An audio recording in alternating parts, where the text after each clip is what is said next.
Zazen.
Homage to the Buddha, homage to the Dharma, homage to the Sangha.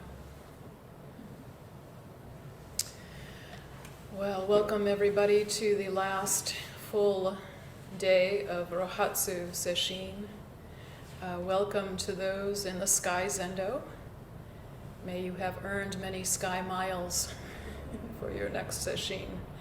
And to those in the Earth Zendo here, I just want to say how moved I am to be part of a group who blessed this new space with this important retreat of Rohatsu. Although each sesshin is essential, Rohatsu in particular points right to the core matter and teaches moment after moment to the realization. It blesses the space. So for me, it is as if this week, whenever we were bowing, or doing oryoki, or chanting, it is like tossing flowers at the Buddha's feet. Each motion of retreat, a great devotion. So we say that this is the last evening, but in Zen fashion, perhaps we should say, it is the beginning. Let us begin at the end. Let us begin with the Buddha's awakening. Because in truth, our practice always begins with the awakening. We begin with the pulse, the ancient prenatal heartbeat of awake awareness that sends us on a journey to find our true home. There is a very common dream image that some of you may have had. This is my version of it. I am looking at my usual house that I live in, and all of a sudden, I see off to one side, there's a whole other house around the back. And it's a lovely little cottage, and actually it's mine. It's covered in weeds and vines and flowers. It looks very lived in, comfortable, and a little wild. Dream of our true home, always present, but perhaps hidden from our ordinary street front view.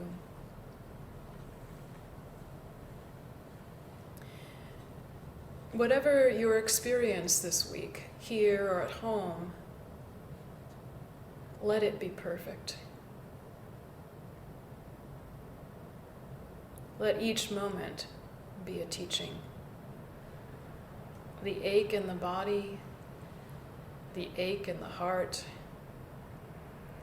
the mind's 84,000 thoughts, oh so familiar, are stumbling about.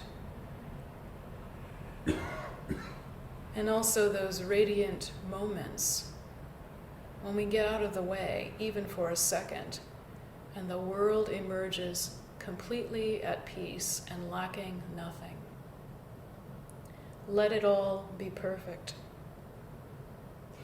Each moment, Buddha nature is functioning, untouched, expressed. And even though Buddha nature is always at play, right down to our marrow, my teacher Kyogen would say, it's something like gravity, this Buddha nature. We are always subject to it. But we know the difference between dancing and falling down. We intimately know the difference between and ouch. And thus we practice. So let us return to our friend, Nanyue and Huineng, who have kept us company all week with their conversation. These pair of Buddhas, as Dogen would say. Huineng is a very good teacher. Despite his difficult early practice, I get a sense of gentleness, a kindness between Huineng and Nanyue, a relationship that's lived into. He follows up on his answer to what is it that has come thus, how you understand it. He says, to say it's like something misses it. For those of you who did not hear Mushin's talk last night, please listen to the recording. So beautifully unfolded. It's not like anything. So Huineng knows that Nanyue has the eye. He has come upon the what. What is it? And where do you find it? But as a good teacher, Huineng has to ask another question of Nanyue. You can't leave it at that. You know the what, but do you know the how? Huineng has to follow up and find out whether Nanyue is still plotting an escape from causes and conditions, even if he is clear about the essential matter. Huineng wants to know what he's going to do with it. And even more importantly, if he is to entrust the dharma to Nanyue, which he eventually does, he needs to know if Nanyue sees the Buddha nature in all beings. What will he do with it? And so he lays out a little bit of a bait. And he asks a follow-up question of Nanyue. Does it depend on practice and enlightenment? Now, this is no theoretical question, because Nanyue has just devoted 8 years of his life doing what we've done for the last 6 days. If you can imagine. Sitting, cleaning, bowing, chanting, taking care of the temple. Practice, practice, practice. So the question of what practice and awakening is central to his existence. He has bet his life on it.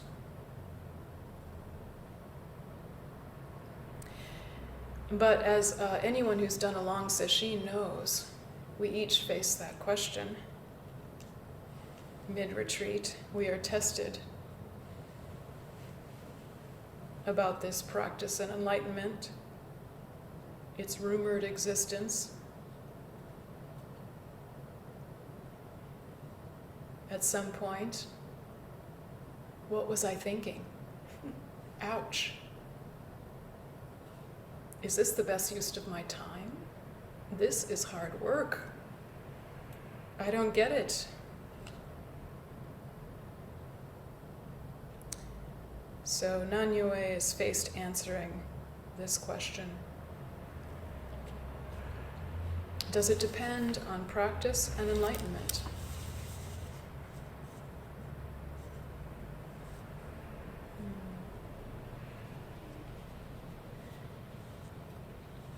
I imagine in some way that Huineng has already seen, Nanyue knows the answer to this. Because you don't practice intimately for 8 years or even for 7 days and not see one another. See one's bows changing from stiff to fluid.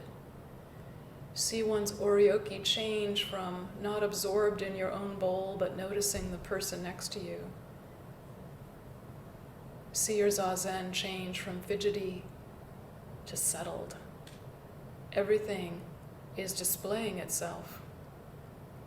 So I imagine Huineng has a good idea of where Nanyue is, living with him for 8 years. Still, it requires a conversation. And Nanyue gives a beautiful answer. It is not in the words, but in his bearing and tone. It is not that there is no practice in enlightenment. It's just that they can't be defiled. It is not that there is no practice or enlightenment. They can't be defiled. When I first heard this phrase when I was a newer practitioner and full of effort and longing and frustration, my mind not at ease, my heart in worse shape. When I heard this, instantly, I felt a great relief and inspiration. It said something to me that what I was doing was not dependent on being worthy of making a superhuman effort, of having a lightning bolt insight, of getting the secret. Not even a matter of my teacher or what Sangha I was practicing with.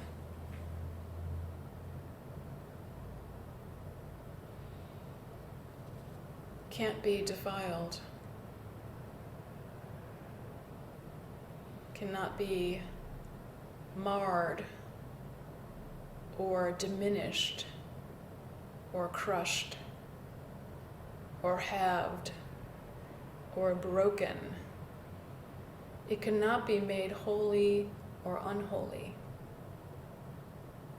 How amazing. And from this we see that the Buddha nature we seek is free-flowing.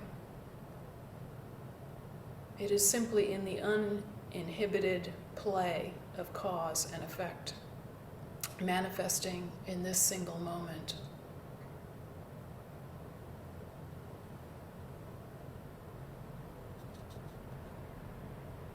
What is the cause of this moment in retreat? Well, we humans usually say I got up and I got my car, having already signed up, and I arrived and walked to my cushion, bowed. But here are the true causes of this moment. This morning, a single leaf blew down the center of the empty road. This afternoon, these windows were scrubbed thoroughly.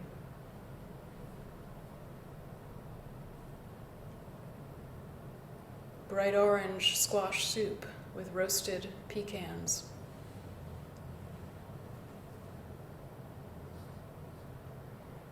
Ice caps melting at the ends of the earth. The war in Ukraine. Your teacher that one day had a dream of a wise man until she met him,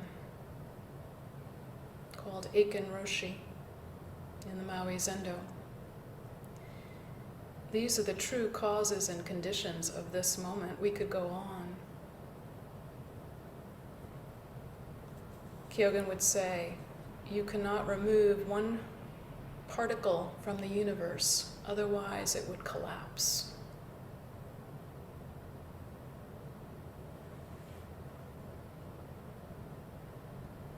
We can be sure that Nanyue had a changed mind about practice enlightenment. In fact, Dogen hyphenates that one word, practice enlightenment.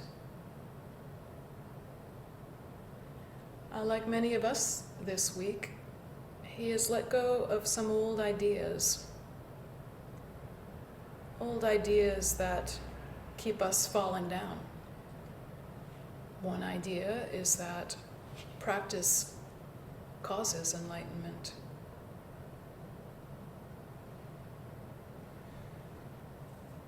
Or requires some special aptitude.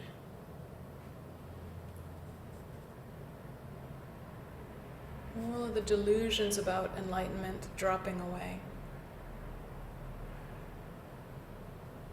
Until he sees that the practice is actually the function of enlightenment.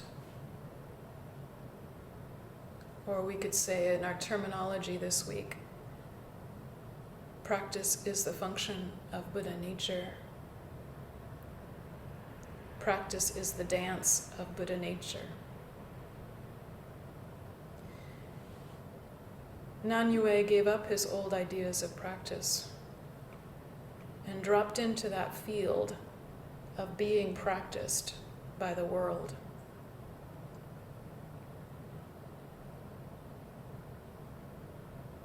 Being practiced. Being willing. And in retreat, we can see this so vividly as we move together.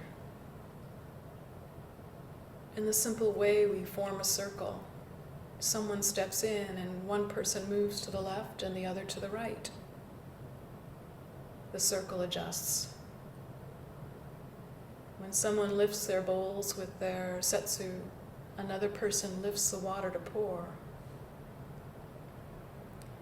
Of course, these are graceful moments, but also the failures are also expressing it.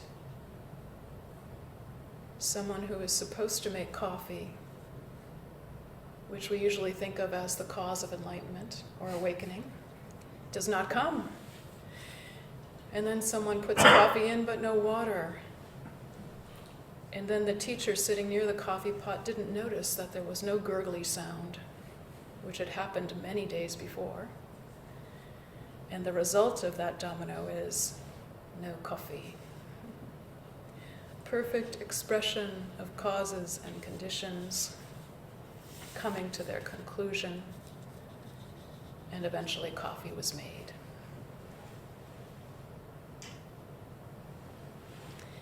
Rohatsu itself is the expression of the call of Buddha nature. And what the call requires. And so this week, each of us take up some piece of the Buddha's story. It's frustration, and doubt and pain and insight and serenity and breakthrough and release.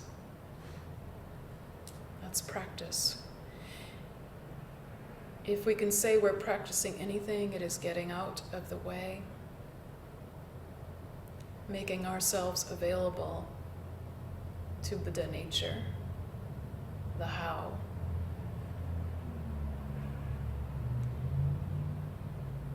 Although the awakening is not caused a result of practice, it does respond to our sincere effort. And if there's anything shining bright this week, it is everyone's sincere effort.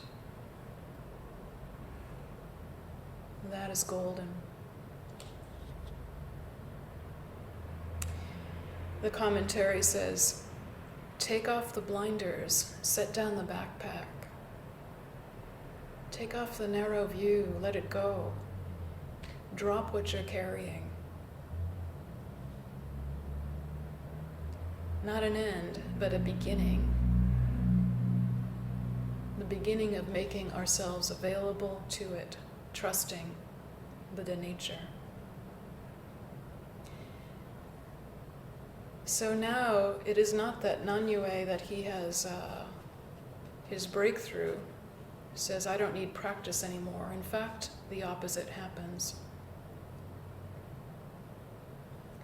Now Nanyue can practice unencumbered. He can practice knowing the source of true freedom with joy, with humor, with marvel, with wonder, with willingness. Days of frustration, days of elation, no different. And there is a different kind of effort.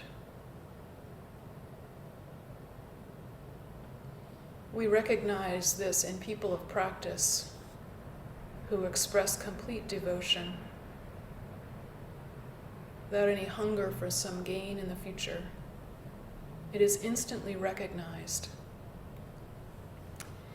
This practice life is an honored life, is an honor. Every day is a new beginning. Who knows what will arrive?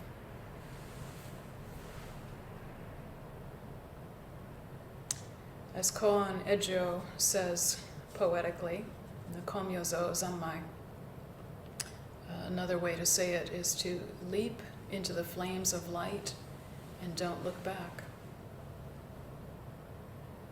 Leap into the flames of light and don't look back. This is Nanyue's life now.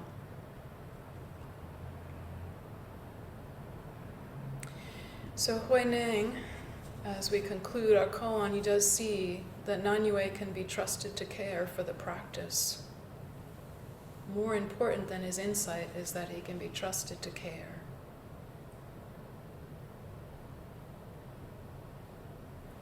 And upon that meeting, he says, you are like this, I am like this. Such an intimate exchange. You are like this, I am like this. Some translations say, you are thus, I am thus.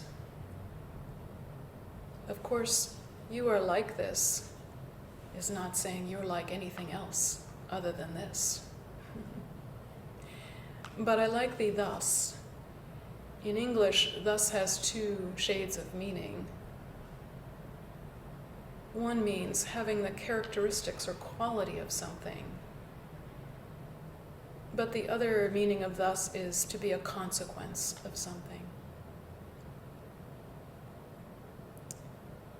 To have the characteristics of no nature, of no self, beyond self. To be the consequence of the world, worlding the world.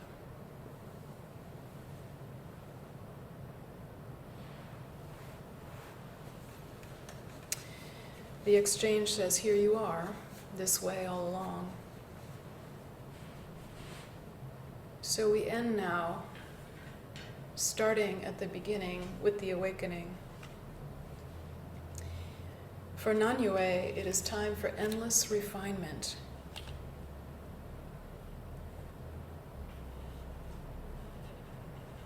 He must be prepared to be humbled.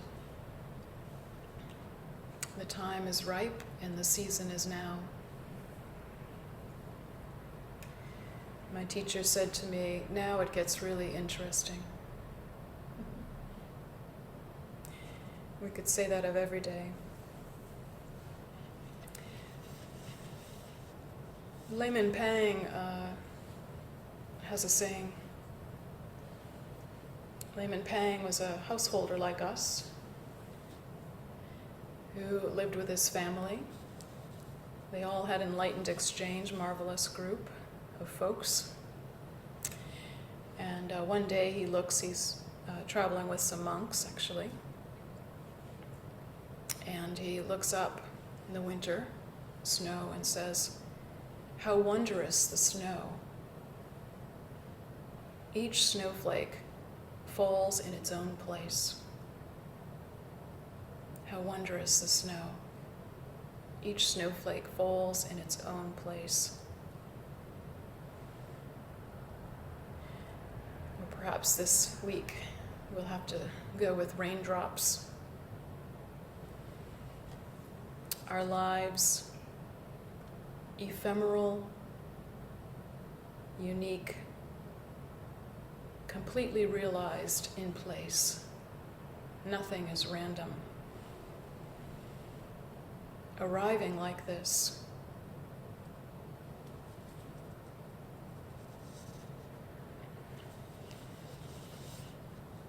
Kyogen described thusness as this. He said, thusness is what we apprehend when we see unique things against a backdrop of emptiness. It is what we apprehend in things against the backdrop of emptiness. The light shines through. The living world arrives to meet us. So we can say we are at the end of this retreat, the end of this koan. But we really begin in the moment of now. This path begins with way-seeking mind that is the Buddha's awakening. And everything there forward is refinement. We begin at the end and end at the beginning. This is the Buddha's awakening. May we take up our days refreshed and renewed in our faith. May we spy the Buddha nature in our neighbors, the ones we love, the ones that give us trouble.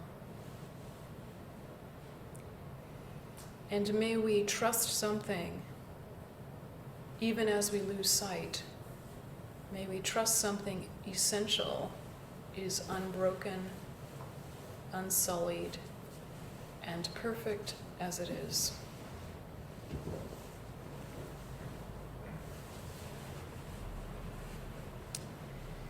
There is an old house in the back waiting for you. It's quiet there. And alive, the snow is falling. You are like this. I am like this. We are all like this.